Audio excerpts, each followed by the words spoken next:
Hi everyone, Lydia Abbott here, CEO of Workflow Magic and a PlatinumMonday.com partner.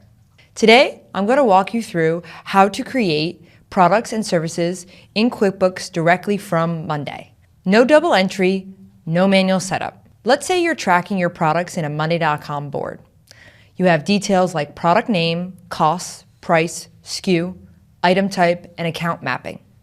Now, when I update the status column to created, boom, that product is automatically added to QuickBooks.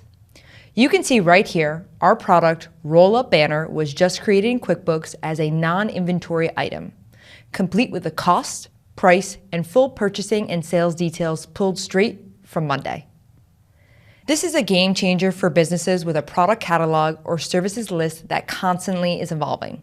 Whether it's banners, consulting sessions, or social media packages, you can sync everything directly into QuickBooks in just a click. Let's recap. Build or manage your product catalog in Monday. Set up an automation or integration to push the data to QuickBooks. Update the status to created, and it all syncs instantly. Want help setting up a workflow like this for your business? Book a free discovery call with me using the link below, and let's make your invoicing process seamless.